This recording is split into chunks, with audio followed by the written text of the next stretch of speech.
미국과 이란 간의 협상은 실패로 귀결됐습니다. 협상 결렬 이후에 트럼프 대통령이 호르무즈 해협의 해상 봉쇄를 결심한 거죠. 미국이 중국의 유조선을 차단해서 납포한다. 본격적인 충돌이 예상되는 거죠. 앞으로 어떤 일들이 벌어질까요?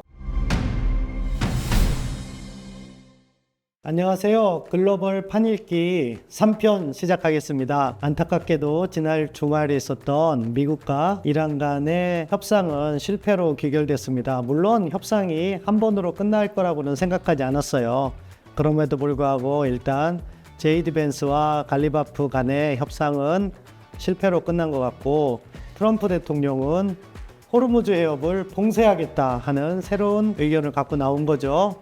이 또한 협상 전술인지, 이 봉쇄로 인해서 국제관계는 어떻게 될 것인지 오늘 그 점을 살펴보도록 하겠습니다. 잘 아시는 것처럼 협상이 실패로 돌아간 다음에 트럼프 대통령은 이란이 핵을 포기하지 않으려 한다는 명분으로 해상 봉쇄를 결심한 거죠. 아마 협상 과정에서 갈리바프 의장과 나눈 이야기를 제이디 벤스 부통령이 트럼프 대통령과 이야기한 것 같아요. 제이디 벤스 부통령이 기자회견에서 트럼프 대통령하고 협상 과정에서 몇 번 통화했냐 이야기를 들은 다음에 답변을 한 걸 보니까 dozen or half dozen이라고 하더라고요. 그러니까 많으면 12번, 적어도 6번 이상 통화했다, 이렇게 얘기하는데, 그만큼 이란의 입장을 즉각 전달하면서 트럼프 대통령의 의견을 들었던 것 같아요. 그 과정에서 트럼프 대통령은 이란이 핵을 포기하지 않으려 하는구나 하는 결심을 한 것 같고요. 그 다음에 트럼프 대통령이 간단한 언론 인터뷰를 했어요. 협상이 성공하든 아니든 간에 미국은 승리했다, 이렇게 이야기를 하더라고요. 그게 무슨 의미일까 했는데, 협상 결렬 이후에 트럼프 대통령이 호르무즈 해협의 해상 봉쇄를 결심한 거죠. 그만큼 단호한 모습을 보이려고 하는 것 같은데, 아무튼 핵협상의 결렬이 호르무즈 해협 봉쇄의 원인이고요. 이것이 앞으로 어떠한 영향을 밀고 올 건지는 조금 더 자세히 설명드리도록 하겠습니다. 트럼프 대통령은 트루스 소셜에서 모든 선박에 대해 봉사 절차를 시작할 것이고, 또 이란에게 불법 통행료를 지불하는 선박은 공해상에서 안전한 항해를 보장받지 못할 것, 그러니까 이란을 압박하는 카드로 사용한다는 것을 분명히 하고 있어요. 그리고 이란의 조치는 사실상 갈치다, 이렇게 이야기하면서 미국은 여기에 굴복하지 않을 것이고 다른 국가도 이러한 해상 봉쇄에 참여할 것이다, 이렇게 이야기를 하고 있더라고요. 아무튼 이 해상 봉쇄가 어떻게 진행될 것인가, 우리 시간으로는 월요일 13일 밤 11시부터 시작된다고 합니다. 그래서 여러분들께서 이 방송을 보는 시간에는 이미 시작했을 거라고 생각하는데요. 아무튼 해상 봉쇄 과정에서 새로운 갈등이 나타날 수 있기 때문에 면밀하게 지켜봐야 될 것 같습니다. 먼저 미국의 입장에서는 위기가 봉착된 거죠. 이란의 기세부설 위협과 불법 통행료 징수로 사실은 미국이 전쟁에 졌다, 이러한 여론이 이를 정도로 이란이 굴복하지 않고 강한 모습을 보였던 거죠. 그렇기 때문에 트럼프 대통령 입장에서는 자신이 전쟁에서 진 것이 아니다, 자신은 언제든지 이란을 압박할 수 있다, 이 점을 보여주기 위해서 해상 봉쇄를 선택한 것 같습니다. 근데 문제는 이러한 해상 봉쇄가 이루어지면은요, 정말로 많은 경제적 악영향이 예상되는 거죠. 중국도 예외가 아니에요. 지금까지는 중국은 이란으로부터 원유를 수입했었지만 미국이 해상 봉쇄를 한 다음부터는 그럴 수 없게 된 거죠. 미국은 해군 자산을 투입하고 또 증강하고 있어요. 이미 일요일에 미국의 USS 피러슨과 USS 머피가 호르무즈 해협을 지나갔다고 하더라고요. 그것은 뭐냐? 길에 소고 작업을 할 수 있는 조건이 되는지를 타진했다고 해요. 그 다음에 가능하다는 판단이 섰기 때문에 길에 소고도 하고 해상 봉쇄도 하겠다, 이런 입장을 견지한 것 같습니다. 가장 큰 문제는요, 사실은 중국이에요. 중국은 이란으로부터 원유 수입이 중단되면은요, 상당한 어려움을 겪게 되거든요. 사실은 중국은 러시아로부터도 원유를 수입하고 있었지만 중동 지역, 특히 이란으로부터 많은 원유를 수입하고 있었어요. 그것이 차단되기 때문에 중국도 비축유가 적지 않게 있겠지만 그럼에도 불구하고 에너지 안보에 문제가 생기는 거죠. 동시에요, 이 문제가 저는 더 중요하다고 보는데요. 만약에 미국이 중국의 유조선을 차단해서 납포한다, 이렇게 될 경우에는요, 미국과 중국 간에 본격적인 충돌이 예상되는 거죠. 미국이 이란에 대해서는 얼마든지 해상 봉쇄를 할 권리가 있어요. 전시 상황이기 때문에. 전시 상황에는 해상 봉쇄가 합법적입니다. 그렇지만 미국과 중국은요, 전시가 아니잖아요. 그런데 미국이 이란의 해상 봉쇄로 인해서 중국의 유조선이 피해를 본다? 이렇게 되면은요, 중국도 미국에 대해서 정당한 권리를 주장할 수가 있어요. 그것이 외교적이든 또는 군사적이든. 이때 이러한 갈등을 어떻게 해소하느냐가 이 이란 전쟁이 확전이 되느냐 안 하느냐를 결정하는 매우 중요한 이슈예요. 트럼프 대통령의 계산은요, 중국의 유조선을 납포하게 돼서 중국이 에너지 안보에 어려움을 겪게 되면 이란을 압박해서 미국이 유리한 조건의 휴전협정을 완료할 수 있다. 종전협상을 마칠 수 있다. 이런 계산을 하고 있는 것 같아요. 그런데 과연 중국이 미국의 의도대로 따라줄 것인가? 그렇지 않다면은요, 해상 봉쇄도 계속해서 길어질 수 있고, 이 경우에는 세계 경제에도 악영향을 미치고 트럼프 대통령에게도 상당히 안 좋은 일을 야기할 수 있는 그런 상황으로 갈 수 있는 거죠. 그렇기 때문에 사실은 트럼프 대통령으로서도요, 모험을 한 거예요. 그 부분이 앞으로 지켜봐야 될 것 같고, 만약에 미국이 추가적인 군사작전을 한다면요, 호르무즈 해협 바깥에, 그러니까 오만만에서 작전을 할 건데, 오만만은 호르무즈 해협보다 넓어요. 그 넓은 영역에서 해상 봉쇄 작전을 어떻게 효율적으로 할 것인가 하는 군사적인 문제가 있습니다. 나아가서 미국이 추가적인 압박을 한다면은요, 이미 잘 알려진 것처럼 카르그섬이라고도 하는데, 이란의 원유 수출의 90%를 차지하고 있는 이 하르그섬을 장악하거나 파괴를 할 수가 있어요. 그렇게 함으로써 이란 경제에 충격을 줄 수도 있는 거고요. 또 다른 각도에서는 하르그섬을 갖다가 파괴하게 되면은요, 이란도 속된 말로 이판사판이 된다. 왜 그러냐? 사실은 이란이 원유를 팔아서 돈을 벌 수 있기 때문에 중동 지역의 원유 시설에 대한 본격적인 공격은 하지 않았거든요.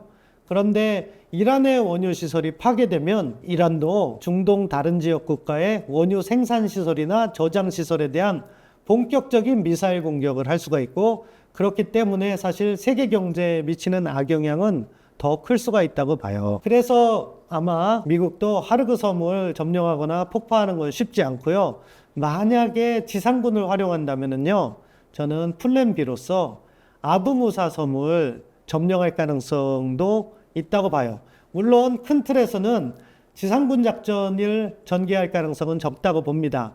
다만 그럼에도 불구하고 예상 외로 트럼프 대통령이 해상 봉쇄라는 강경 카드를 꺼내들었기 때문에 호르무즈 해협의 통항의 자유를 확보하는 군사작전을 한다면은요, 그 첫 출발이 아부무사 섬이라고 생각해요. 왜냐하면은 이쪽 페르시아만에서 오만만으로 나아가는 호르무즈 해협의 입구에 해당하거든요. 여기를 장악할 경우 전략적으로 요충지를 장악하는 것이고, 여기는 또 과거에는 아랍에미레이트가 영유권을 주장했던 곳이기 때문에 사실은 중동 국가들에 대한 명분도 확보할 수가 있어요. 그럼에도 불구하고 저는 이것은 트럼프 대통령의 맥시멈 프레셔, 최대 압박의 일환이라고 생각하고요. 트럼프 대통령은 여전히 이 전쟁을 길게 끌고 가고 싶어 하지 않는다. 그 점을 강조하고 싶습니다. 지금 화면에서 보시는 것처럼요, 미국 유권자들은요, 과거 전쟁에 대한 안 좋은 집단 기억이 있어요. 과거 이란 구출작전 실패도 그렇고, 이라크 전쟁에서 너무 많은 피해를 봤었고, 또 아프가니스탄 전쟁에서는 영원히 끝나지 않는 전쟁이라고 할 만큼 오랜 기간 미군이 주둔함으로써 적지 않은 피로도가 있어요. 그렇기 때문에 미국 유권자들은 이 이란 전쟁이 길어져서는 안 된다 하는 인식을 갖고 있고, 11월 중간 선거가 있는 트럼프 대통령은 그거를 무시할 수가 없는 거죠. 그렇기 때문에 사실 지금 제가 화면에서 보여드리는 것처럼 외교적 전술을 구사하며 군사력을 활용해서 결국은 외교적으로 타협을 보려는 그러한 과정의 일환이다. 아직까지 저는 그렇게 판단합니다.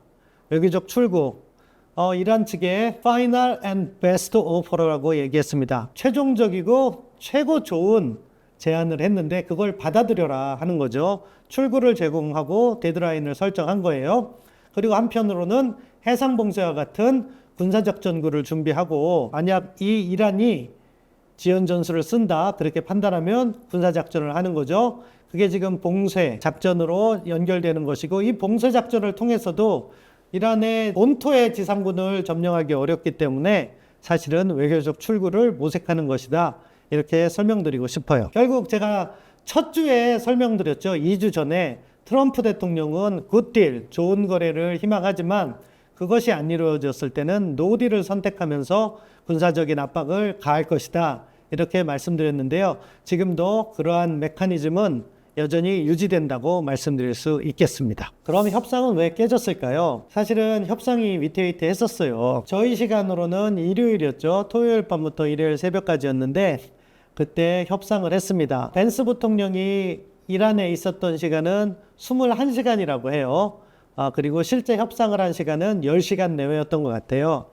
그리고 미국에서는 잘 아시는 것처럼 JD 벤스, 그리고 위트코프 특사, 쿠슈너, 트럼프 대통령의 사위죠. 그리고 이란 측에서는 갈리바프 의장, 그리고 아라그치 외교부 장관 등이 참석해서 실질적인 논의는 했던 것 같아요. 양측은 사실은 나름대로의 레드라인을 갖고 왔을 것 같아요.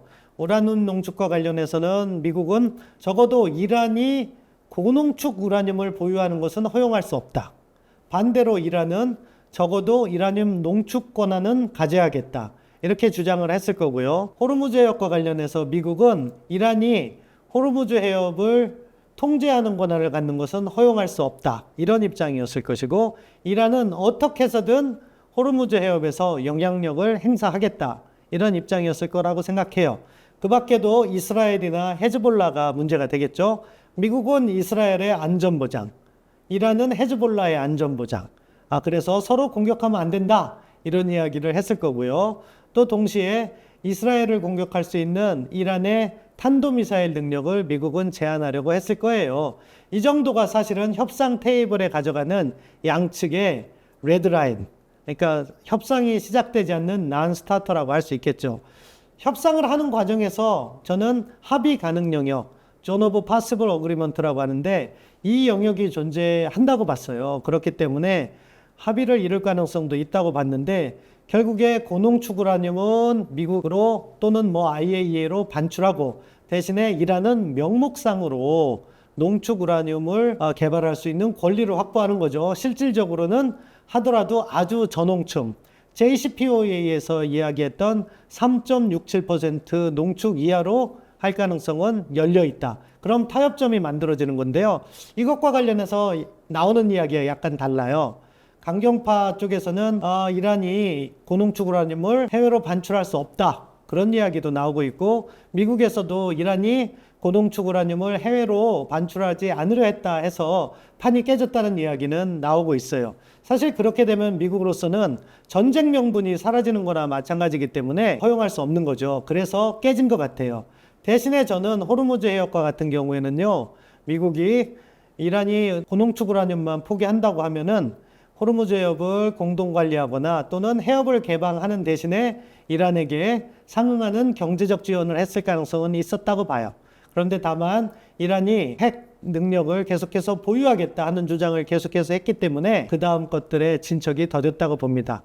헤즈볼라에 대한 공격 중단이나 이스라엘에 대한 공작 중단 같은 것도 논의됐을 텐데요. 아무튼 여기에도 평행선을 걷다고 하지만 핵 문제가 해결됐다면은요, 이 부분도 어느 정도 조율이 가능했을 거라고 생각해요.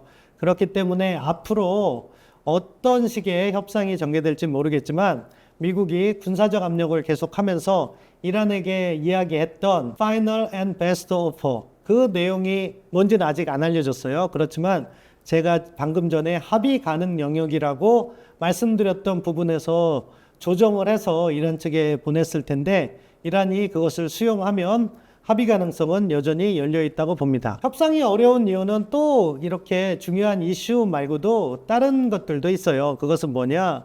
협상의 적용 범위가 미국과 같은 경우에는 핵 문제를 중심으로 협상을 하려 했을 거고 이란은 이란 정권의 생존, 호르무즈 해협 또는 이란의 대리 세력이나 제재 해제 문제 여러 가지 이슈를 한꺼번에 가지고 오려고 했을 거예요.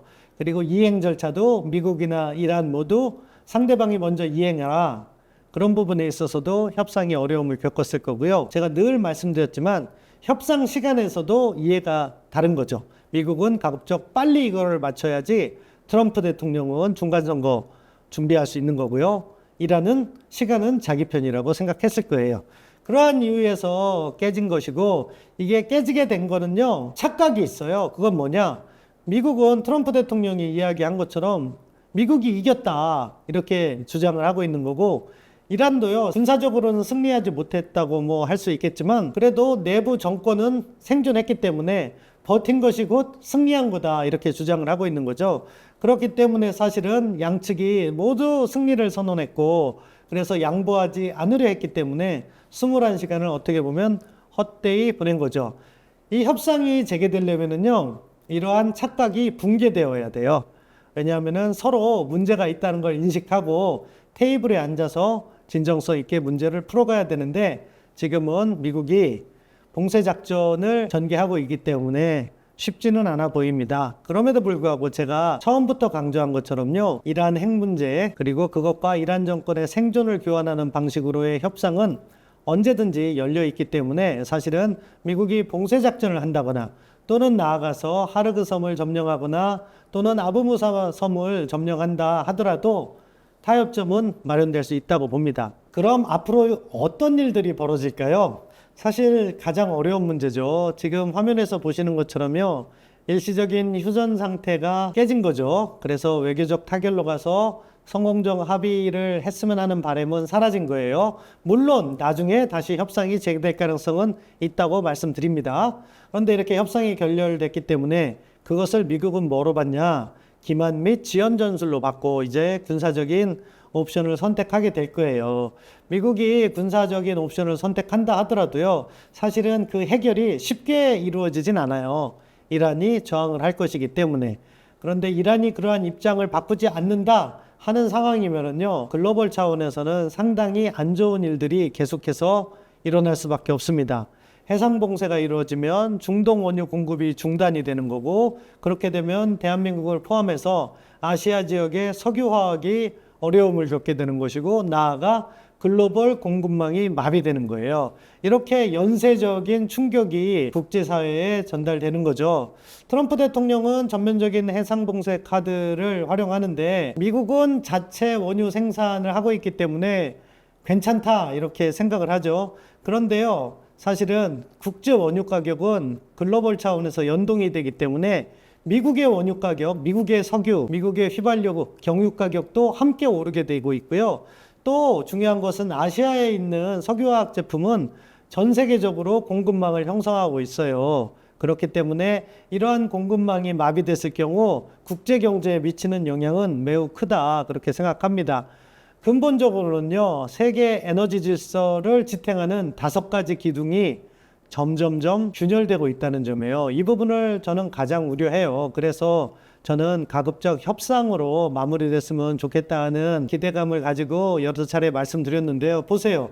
에너지 물류 생태계가 지금 어려움을 겪고 있죠. 국가 안보, 우리나라 같이 원유 에너지 안보를 갖다가 중동 지역에 많이 의존하는 국가는 국가 안보의 문제인 거죠. 일본도 마찬가지고 중국도 그래요. 중동 국가, GCC 국가들도요, 사실은 어려워요. 왜? 원유를 팔지 못하고 있으니까. 그리고 또 이란으로부터 계속 공격받고 있잖아요. 그러다 보니까 이런 것들이 근본적으로 여러분 우리 주식시장이나 환율시장 흔들리는 거 보이시잖아요.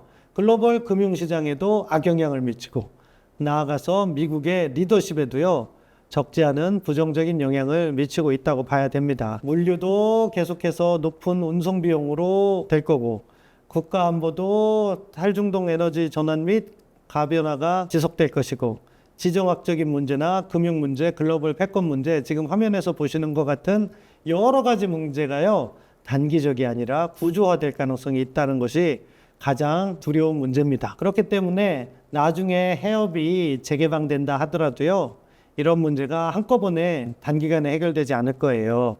그렇기 때문에 새로운 세계 질서가 도래하고 있다는 점도 우리가 인식해야 될 것이고, 이것은 트럼프 대통령이 이란 핵 문제를 해결했다고 해도 사실은 트럼프 대통령이 전개해온 아메리카 퍼스트, 미국 제일주의에 기반한 대외 정책이 가지고 오는 부작용이 존재하는 것이고, 그것을 미국이 풀어내지 못한다면요, 글로벌 차원에서 리더십이 약화돼요. 사실은 이번 이란 전쟁에서요, 미국이 군사적으로는 압도적인 성과를 거둔 거예요.